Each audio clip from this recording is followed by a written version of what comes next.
El Kybalión, capítulo 13. Género. El género está en todo. Todo tiene sus principios masculino y femenino. El género se manifiesta en todos los planos. El Kybalión.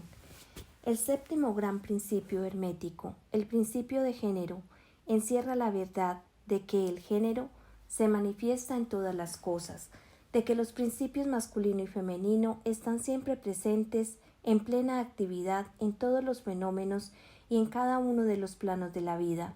En este punto es bueno llamar la atención sobre el hecho de que el género, en su sentido hermético, y el sexo, en la aceptación ordinariamente aceptada del término, no son lo mismo. La palabra género deriva de la raíz latina que significa concebir, procrear, generar, crear, producir.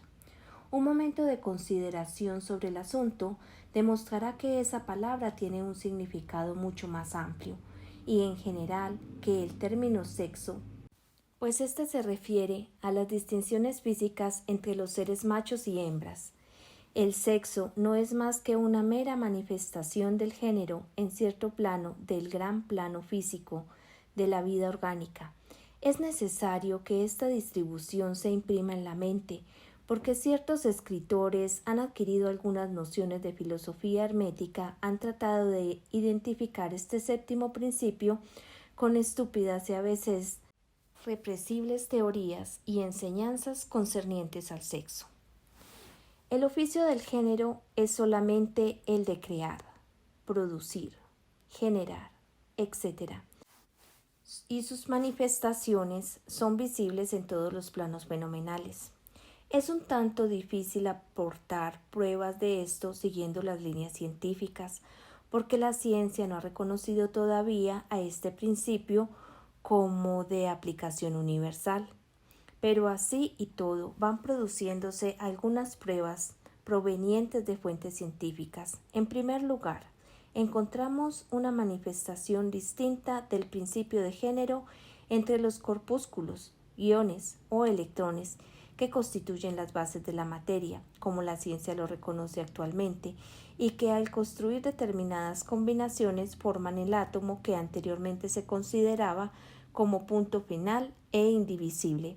La última palabra de la ciencia es que el átomo está compuesto por una multitud de corpúsculos, electrones o iones, diversos nombres de la misma cosa, que giran unos en torno a otros y vibran con un elevado grado de intensidad.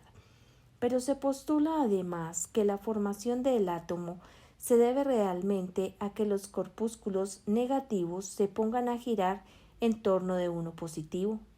Los corpúsculos positivos parecen ejercer cierta influencia sobre los negativos, impulsando a estos a construir ciertas combinaciones que dan como resultado la creación o generación de un átomo.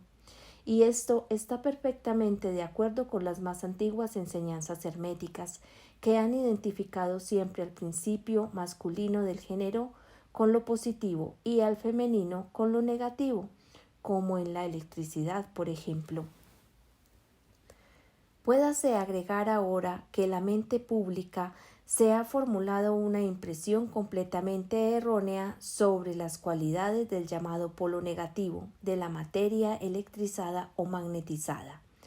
Los términos positivo y negativo han sido pésimamente aplicados a este fenómeno. La palabra positivo significa algo real y fuerte en comparación con la irrealidad o debilidad del negativo. Pero nada está más lejos de los hechos reales de los fenómenos eléctricos. El polo negativo de la batería es realmente el polo en y por el cual se manifiesta la generación o producción de formas y energías nuevas. Nada hay de negativo en él. Los hombres de ciencia de mayor autoridad están actualmente empleando la palabra cátodo en vez de negativo, derivado cátodo de la raíz griega que significa desciende, el recorrido o el camino de la generación, etc. Del cátodo emerge el torbellino de electrones o corpúsculos. Del mismo polo surgen esos maravillosos rayos que han revolucionado las concepciones científicas durante la pasada década. El polo catódico es la madre de todos los extraños fenómenos que han convertido en inútiles los antiguos libros de texto y que han hecho que las teorías mucho tiempo aceptadas hayan sido relegadas al montón de los desechos de las especulaciones científicas. El cátodo o polo negativo es el principio madre de los fenómenos eléctricos y de las más sutiles formas de materia que la ciencia conoce actualmente. De manera pues que existen poderosas razones que impulsan a rechazar el término negativo, insistiendo en sustituirlo por la palabra femenino en vez del término antiguo. Los hechos nos conducen a esto, sin tener en cuenta que para nada la doctrina hermética y por consiguiente emplearemos la palabra femenino en vez de negativo al hablar de dicho polo de actividad. Las últimas enseñanzas científicas dicen que los corpúsculos o electrones creadores son femeninos. La ciencia dice que están compuestos por electricidad negativa y nosotros que están compuestos por energía femenina. Un corpúsculo femenino se destaca, o mejor dicho, deja un corpúsculo masculino y comienza una nueva carrera. Activamente busca una unión con un corpúsculo masculino, animado por el impulso natural, a crear nuevas formas de materia o energía. Cierto autor va más lejos y dice que enseguida busca por su propia voluntad una unión. Este desprendimiento y unificamiento forma la base de la mayor parte de las actividades en el mundo químico. Cuando un corpúsculo femenino se une a uno masculino, empieza determinado proceso. Las partículas femeninas vibran más intensamente bajo la influencia de la energía masculina y giran rápidamente en torno de esta última. El resultado es el nacimiento de un nuevo átomo.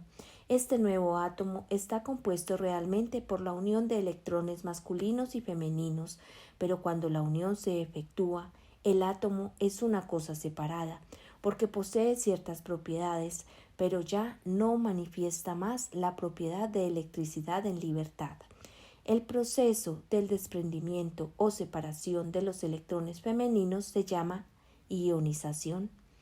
Estos electrones o corpúsculos son los obreros más activos en el campo de la naturaleza.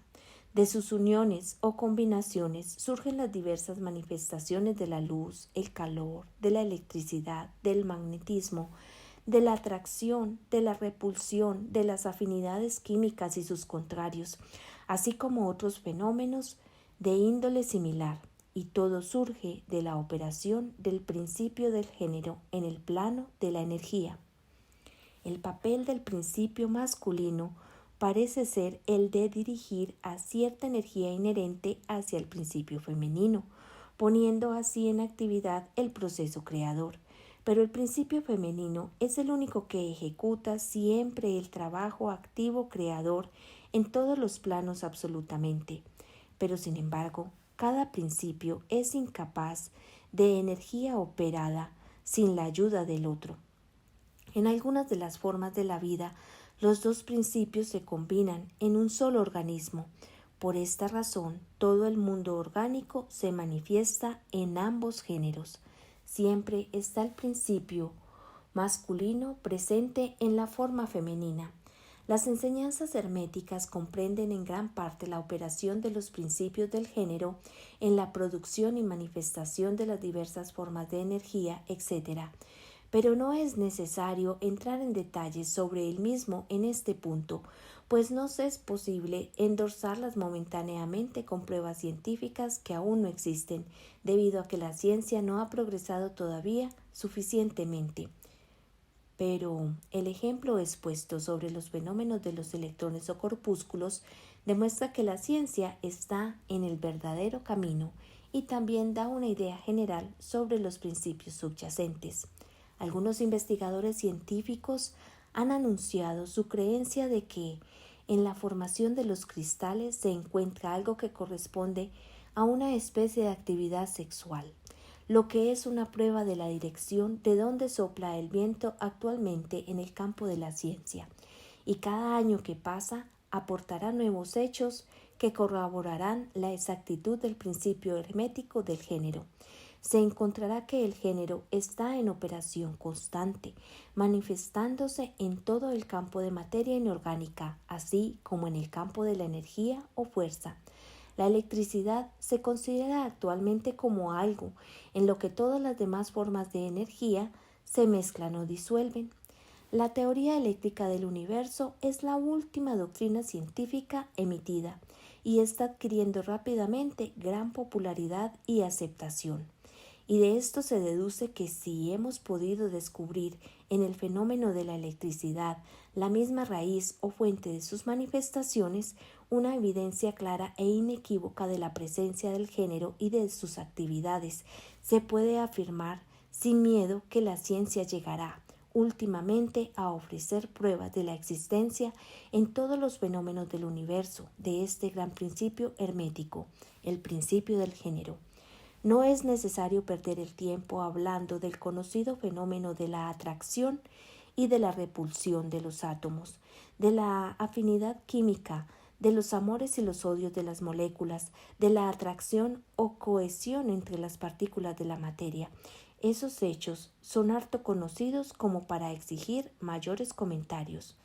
Pero ¿se ha pensado alguna vez en que todas esas cosas no son más que manifestaciones del principio del género? ¿No se ve claramente que el fenómeno es general, trátese de corpúsculos, moléculas o electrones? Y todavía más, ¿no es enteramente razonable y lógica la enseñanza hermética que afirma que la misma ley de gravitación, esa extraña atracción por la cual todas las partículas y cuerpos del universo tienden unos hacia otros, no es sino otra manera de manifestarse el principio del género que opera en la dirección de atraer las energías masculinas hacia las femeninas y viceversa? No es posible ofrecer pruebas científicas por el momento, pero si se examinan los fenómenos a la luz de las doctrinas herméticas sobre el asunto, se verá que no existe hipótesis alguna mejor que la actual, que explique los problemas. Sométanse todos los fenómenos físicos a la prueba, y se verá que el principio del género se hace evidente. Pasemos ahora a considerar la operación de este principio en el plano mental. Muchos hechos interesantes están esperando nuestro examen.